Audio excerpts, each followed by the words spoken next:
Sejam bem-vindos aqui ao canal Eletricidade Online e nesse vídeo eu vou falar sobre isso daqui, ó, dimensionamento do circuito trifásico. Eu fiz um vídeo anteriormente mostrando como é que eu faço o cálculo e dimensionamento do disjuntor e cabo para um circuito trifásico. Como é que eu faço a distribuição das cargas e eu calculo ali corretamente o cabo e o disjuntor. Porém, começaram a surgir várias dúvidas e perguntas relacionadas a isso por causa desse vídeo aqui, que o canal Eletricity, que por sinal recomendo, assistam, clicam, tem um conteúdo excelente, o canal inteiro, e esse vídeo é de extrema qualidade, no qual ele faz o teste real, mostrando ali a aplicação e medindo corrente aqui entre as fases, mostrando que elas não se somam, ok? Eu não posso deixar de comentar sobre esse vídeo porque é um conteúdo excelente e que muitos alunos aí vieram me perguntar justamente por causa disso daqui. Vamos entender então na prática isso daqui, igual foi mostrado ali no vídeo, como é que você realmente aplica esse circuito trifásico. Só que eu vou mostrar para vocês alguns poréns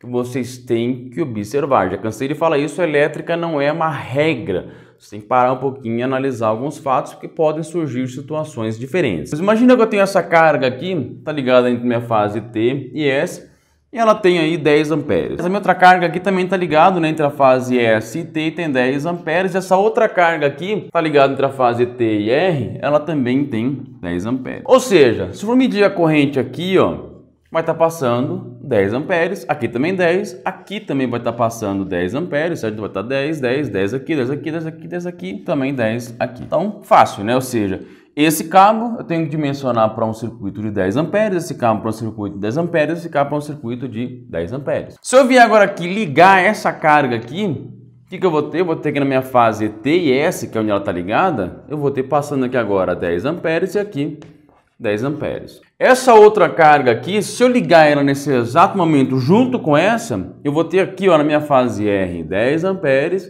e agora eu tenho aqui 10 e 10, eu teria 20 aqui na fase S, certo?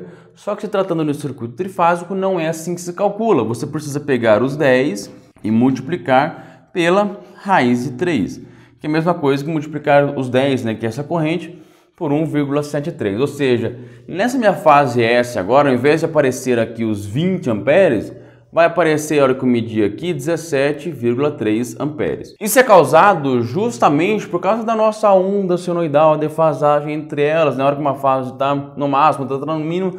Tem uma explicação lá, mas isso fica para um outro vídeo. Então, eu vou encontrar aqui 17,3 amperes. Se eu pegar agora e ligar essa fase, essa carga aqui também, que está entre a fase T e R, todas as minhas fases agora passaram a ter essa corrente de 17,3 amperes. Elas estão equilibradas entre elas e justamente lá, né, por causa daquele fechamento que a gente tem assim dentro do transformador, enquanto eu tenho uma carga indo nessa posição, eu tenho outras cargas fazendo isso daqui, e uma vai estar no pico máximo, outra vai estar indo, então você vai ter uma somatória vetorial e você vai encontrar justamente isso. Porém, olha só que observação interessante. Imagina que eu pego agora aqui nessa fase aqui, e eu vou ligar uma segunda carga de 20 amperes, por exemplo. 20 amperes aqui nessa fase. O que acontece agora? Eu pego os 20 mais 10 e faço pelas raízes de 3? Não, porque eu não tenho esses 20 amperes aqui nessas outras fases. Ela só está passando entre a fase T e a fase R, ou seja,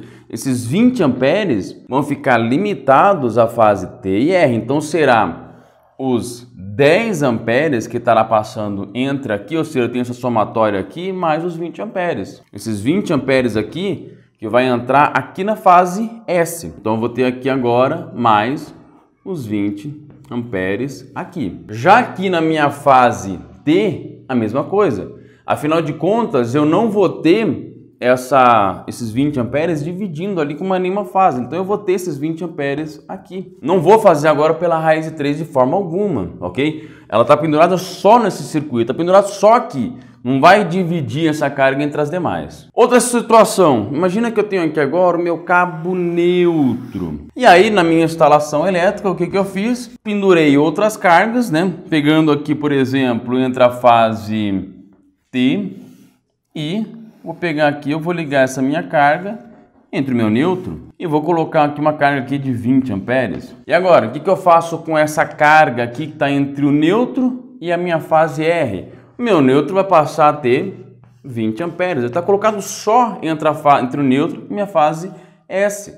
A minha fase S, consequentemente, também eu passei a ter mais 20 amperes aqui adicionado nessa fase S. São circuitos completamente independentes. Mas espera aí, agora eu não fiquei sem entender esse negócio. Quando é que então eu aplico essa raiz de 3 para poder dividir entre essas 3 fases? Quando eu tenho 3 cargas exatamente iguais penduradas entre as 3 fases, divididas corretamente equilibradas. Ou eu tenho, por exemplo, 3 chuveiros com cargas iguais, distribuídos entre 3 fases, e quando os 3 estão ligados juntos, eu vou ter esse efeito. Ou, por exemplo, isso ocorre quando eu tenho o meu motor elétrico. Por exemplo, o meu motor elétrico, o fechamento dele vai ser esse daqui, ó. Eu vou ter uma carga, eu vou ter uma outra carga, isso pegando como exemplo o fechamento de triângulo, eu vou ter isso daqui. Vai estar ligado aqui, ó, fase R, fase S, fase T. Eu vou ter aqui um exemplo, 10 amperes aqui, 10 amperes aqui e 10 amperes aqui. Eu nunca vou ter essa carga aqui não funcionando. Não, sempre vai estar as 3 funcionando, mas afinal de contas, se uma dessas fases parar de funcionar, se uma das bobinas aqui parar de passar corrente, o motor vai queimar, já perdeu a eficiência dele, já não está mais funcionando corretamente. Ele tem que sempre funcionar com as 3 fases corretamente equilibradas. Isso daqui vai funcionar sempre 100%. Se eu tenho uma resistência trifásica, isso aqui também vai funcionar 100%.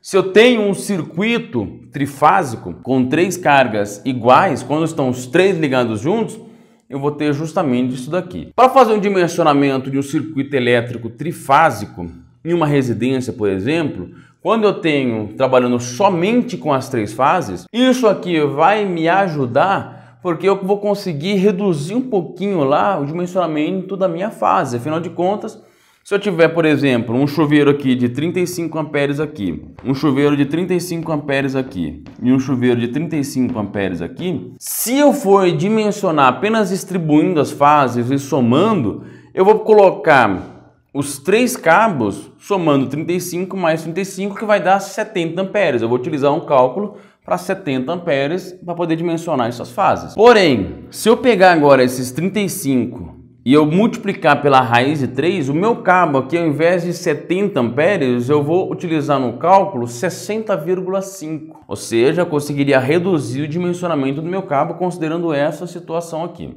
Porém, a gente sabe que a instalação elétrica predial não é tão exata assim. Você vai ter circuitos trabalhando com trifásico e o neutro, você vai ter cargas distribuídas de forma correta. Então eu, particularmente, prefiro simplesmente distribuir as cargas, igual eu fiz nesse vídeo aqui, que eu vou deixar o card aqui em cima, apareceu o card aqui, clica nele, tá lá mostrando como é que eu faço o dimensionamento e distribuição das cargas entre as fases para calcular cabo e disjuntor. Eu prefiro fazer dessa forma, você simplesmente distribua e soma. Não tem problema. Se eu faço esse negócio de somar as cargas para dimensionar, por exemplo, um relé térmico para um motor, vai dar errado. Você vai dimensionar erroneamente para o motor.